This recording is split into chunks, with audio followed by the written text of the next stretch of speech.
President Biden says the U.S. is ready to strike back against the terror groups that killed 3 American service members.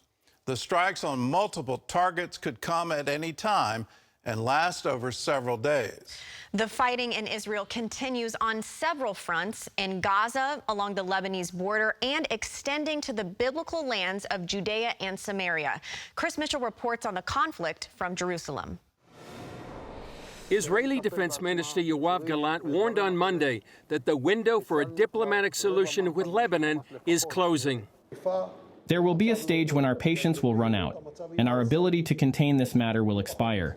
And as a result of this, we may end up with forceful action. Hezbollah, Iran's largest proxy in the region, has been waging a low-scale war against Israel on its northern border since just after the October 7th Hamas attack. Gallant said Israel's home front is preparing for war and warned Lebanon. What you saw in Gaza can be copied to Lebanon, and the Air Force dedicates a small part of its force to Gaza. It keeps a large part of its force on standby.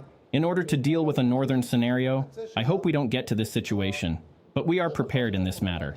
The fighting also spreading to Judea and Samaria, also known as the West Bank, where Israeli forces carried out a raid in a hospital in Jenin. Hospital security camera footage shows disguised undercover Israeli agents entering the hospital.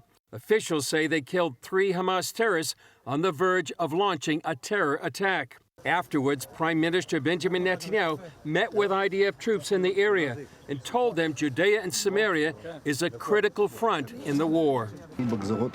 This is an arena that is not just important, it is super important. I know that you invest in it, both in defense and attack. It seems to me that since the beginning of this year, even more so, of course, since the beginning of the war, 600 terrorists have already been eliminated here, and there's more to be done, including today in Jenin.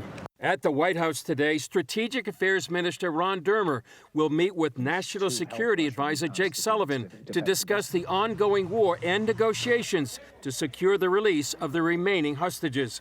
In the meantime, President Biden says he's decided how to respond to Sunday's deadly attack on U.S. troops in Jordan. The U.S. reportedly will strike multiple targets over several days, targeting Iran-backed forces in the region that supplied and carried out the attack. Meanwhile, for the first time, the UN is turning its attention to sexual assault by Hamas during the October 7th attacks. The UN has been criticized for its silence over the rape, torture, and murder of Jewish women. Israel's First Lady Michal Herzog met with Pramila Patten, the UN Special Representative on Sexual Violence and Conflict, who called on the victims of Hamas to tell their stories. Chris Mitchell, CBN News, Jerusalem. Well, mark today, it's January 31. That attack happened on October 7th. The evidence has been there for a very long time, and it took the UN this long to finally say something, anything, about the horrific attack on women in southern Israel on October 7th.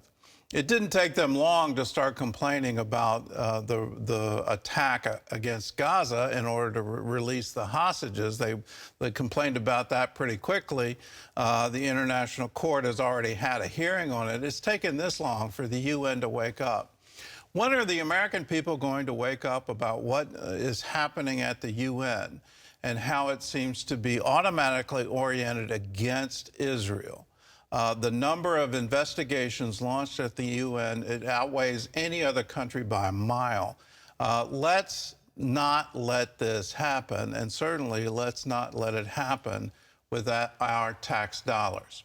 In the coming days, you're going to hear about a campaign. It's called In Your Hands, and it's trying to influence the mother of the Emir of Qatar. Her name is Sheikha Moza. I encourage you to get involved in this because it is in her hands. She has enormous influence in Qatar. She has enormous influence over the Emir. They have funded Hamas $1.8 billion. It makes what UNRWA is doing seem small. $1.8 billion, and they're harboring the leadership of Hamas in their country. How can we bring pressure to say, no more? If you care about children, if you care about women, if you care about these rights, can we get the hostages released? Can we stop this war in Gaza? She has the influence to do it. So that name again, Sheikha Moza, and the campaign is called In Your Hands. Can we put pressure on Qatar to say, enough, stop funding Hamas, stop this violence?